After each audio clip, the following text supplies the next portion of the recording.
Assalamualaikum warahmatullahi wabarakatuh.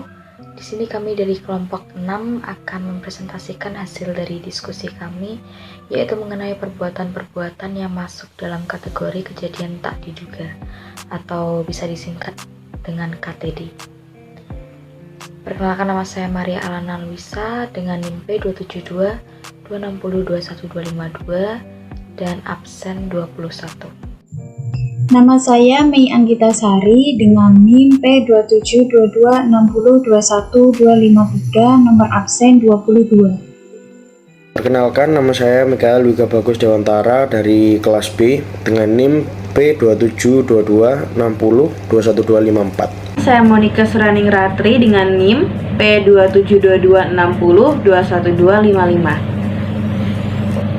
Yang pertama yaitu pengertian KTD atau kejadian tak diduga adalah insiden yang mengakibatkan cedera pada pasien.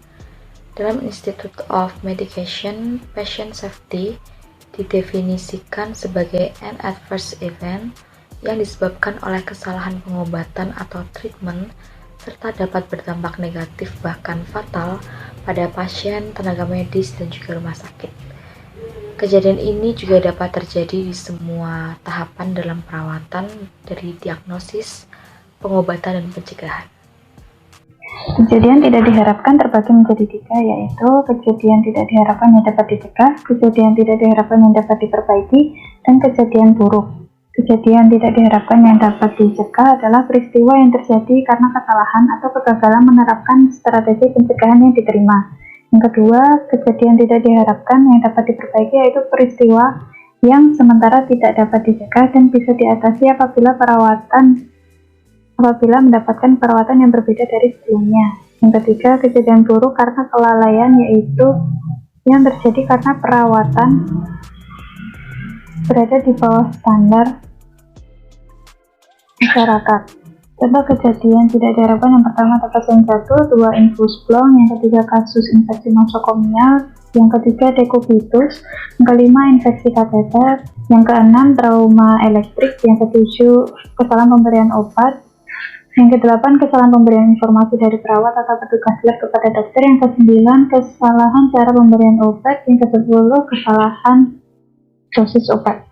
Oke, selanjutnya kita ada pencegahan KTD nomor 1, itu yaitu ketepatan identifikasi pasien, yang dimana pasien dalam keadaan tidak sadar, gelisah, mengalami gangguan pada penglihatan, gangguan pada pendengaran, gangguan proses pikir, mendapat obat bius, atau gangguan lainnya yang tidak mampu melakukan identifikasi diri dengan benar. Nah, selain itu, pasien yang pindah ruang rawat atau bertukar tempat tidur saat perawatan di rumah sakit beresiko mengalami ketidaktepatan identifikasi. Maka rumah sakit akan menyusun sistem untuk memastikan identifikasi pasien sebagai individu yang akan menerima pelayanan adalah yang tepat, dan jenis pelayanan atau pengobatan terhadap individu tersebut adalah sesuai.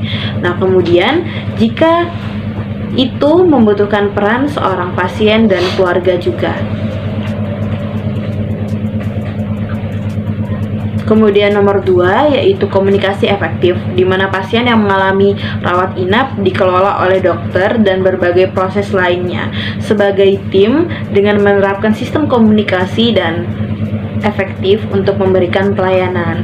Kemudian nomor 3 yaitu pemberian obat secara aman, yang dimana pemberian obat itu merupakan bagian yang mengambil porsi dominan dalam tata kelola pasien rawat inap. Oke, kemudian yang keempat itu ada kepastian tepat lokasi, yang dimana tepat prosedur, tepat pasien operasi, tindakan operasi, yang merupakan salah satu prosedur yang mungkin dilakukan pada pasien untuk mengatasi masalah kesehatannya. Salah satu prosedur yang dilakukan sebelum tindakan operasi adalah proses verifikasi, yang dimana peran pasien dan keluarga dalam proses verifikasi pra-operasi adalah memberikan informasi yang tepat dan bekerja sama secara kooperatif. Pencegahan KTD yang kelima yaitu pengurangan risiko infeksi terkait pelayanan kesehatan rumah sakit.